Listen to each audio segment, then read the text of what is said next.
Hola, muy buenas tardes. Mi nombre es Yurani Tapia Rodríguez.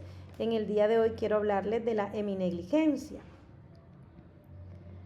La heminegligencia es un trastorno neurológico causado por un daño cerebral que provoca la incapacidad de una persona para prestar atención a estímulos en un lado de su cuerpo-espacio. Esto ocurre más comúnmente después de un accidente cerebrovascular, ictus, que afecta al hemisferio derecho del cerebro, lo que resulta en que el paciente ignore el lado izquierdo. La heminegligencia no tiene una clasificación propia en el manual de diagnóstico, pero en el CIE-10 puede ser incluido bajo el código G46.5 para infarto arterial cerebral en el lóbulo parietal derecho o G46.6 para infarto arterial cerebral en el lóbulo parietal izquierdo, debido a que es una consecuencia frecuente de dicho daño. Las causas. La heminegligencia está causada mayoritariamente por lesiones de la zona posterior inferior del lóbulo parietal derecho en su unión con la corteza de asociación occipitotemporal, lesiones en las áreas homólogas de la corteza parietal izquierda producen una heminegligencia contralateral derecha de menor gravedad, lesiones en el tálamo, en el área ventrolateral, lesiones en los ganglios basales, especialmente en el putamen y en el núcleo caudado, lesiones en el lóbulo frontal, siendo las que con mayor frecuencia se asocian las lesiones dorsolaterales del área prefrontal, las lesiones de los campos visuales oculares y la parte anterior del cíngulo. Características. Bueno, no es un problema sensorial, pues el paciente puede ver, oír y sentir por el lado ignorado, pero su cerebro no procesa esa información, es como si no existiera. Generalmente es el resultado de una lesión en el hemisferio cerebral derecho, como ya lo había mencionado, comúnmente después de un accidente cerebrovascular, un traumatismo craneoencefálico o un tumor cerebral.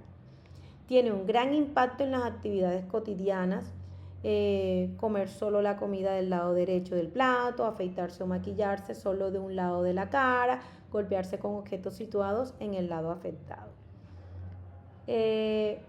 Las manifestaciones. Tenemos la hemiatención, que es la incapacidad para prestar atención a los estímulos procedentes del hemisferio izquierdo del sujeto. La hemiasinesia, que es la incapacidad para realizar movimientos intencionales con la extremidad izquierda cuando reciben una orden sin que exista parálisis. La heminegligencia espacial, si se le pide al sujeto que señale el centro del cuerpo con los ojos cerrados, señalará el lado derecho. Con los ojos cerrados solo exploran los objetos situados a la derecha. Tienen incapacidad para la representación mental del hemisferio izquierdo de un lugar previamente conocido. La hemialexia, lectura de la mitad derecha del texto ignorando el lado izquierdo. La hemiagrafía, escritura de la mitad derecha del texto que tiene que copiar ignorando la mitad izquierda. La praxia constructiva es la dificultad para realizar dibujos, combinar bloques y realizar diseños. Se ignoran las prendas de vestir del lado izquierdo, poniéndose solamente la ropa del lado derecho. Un ejemplo es cuando la persona tiene que ponerse unas medias, pues solamente se va a colocar la media del lado derecho. La hemiasomatognosia es la incapacidad para reconocer las sensaciones táctiles procedentes del lado izquierdo del cuerpo.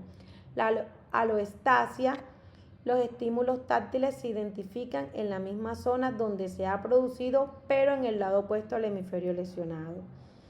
La aloquinesia, movimiento de un miembro cuando se quiere usar el miembro opuesto. La lexitimia, capacidad limitada para expresar y comprender emociones. Y la nosognosia, ausencia de conciencia del problema. Bueno, la evaluación. Para poder tener un diagnóstico podemos usar pruebas de Albert, que consisten en pedirle al paciente que tache líneas distribuidas aleatoriamente en una hoja de papel, pruebas de biserción de línea, test de biserción. El paciente debe marcar el punto medio de una serie de líneas horizontales, un desplazamiento notorio del punto central hacia el lado de la lesión cerebral confirma la negligencia. Pruebas de dibujo y copiado. Se le pide al paciente que dibuje o copie figuras de reloj, casa, flor. Es común la omisión de la mitad afectada del dibujo o la aglomeración de detalles en el lado conservado. Lectura y escritura. Se evalúa la omisión de palabras o letras al inicio de las líneas en la lectura o la escritura incompleta en el lado afectado de la página. Observación de actividades cotidianas. Como lo mencioné anteriormente, al momento de comer, al momento de afeitarse, entre otras. Estrategias para la rehabilitación. Las estrategias de rehabilitación para la heminegligencia incluyen estimulación sensorial y visual, como la táctil, la auditiva, entrenamiento en orientación espacial, escaneo visual, ejercicios de rastreo, terapia cognitiva, técnicas como la terapia de espejo, movimientos guiados, adaptación prismática y la modificación ambiental. La rehabilitación es multidisciplinaria y se le debe hacer un seguimiento continuo al paciente. Bueno, aquí les traje un caso real. El caso lo encontré en internet. Al final les dejo el vínculo para que lo puedan visitar. Paciente SP sufrió un daño cerebral en el hemisferio derecho, específicamente en el lóbulo parietal, lo que resultó en una severa heminegligencia visual y espacial del lado izquierdo. Observaciones clave. SP fallaba sistemáticamente al detectar estímulos visuales en su campo visual izquierdo. La importancia del caso SP radica en un experimento específico diseñado para diferenciar si el problema era sensorial, como una ceguera parcial, o atencional. Se le presentaron dos estímulos visuales simultáneamente, uno en el campo visual derecho, que podía ver perfectamente, y otro en el campo visual izquierdo, que ignoraba consistentemente. Cuando se le presentaban los estímulos por separado, SP podía reportar ver el estímulo izquierdo si se le dirigía la atención hacia allí. Sin embargo, cuando ambos estímulos aparecían a la vez, un fenómeno conocido como extinción, ella solo reportaba ver el del lado derecho. Implicaciones científicas, pues este caso demostró de manera contundente que SP no estaba ciega del lado izquierdo, ya que podía percibir el estímulo bajo ciertas condiciones, sino que su cerebro fallaba en dirigir la atención hacia ese lado o en procesar la información de ese campo cuando competía con la del lado derecho. Su sistema visual estaba intacto, pero su sistema atencional estaba dañado.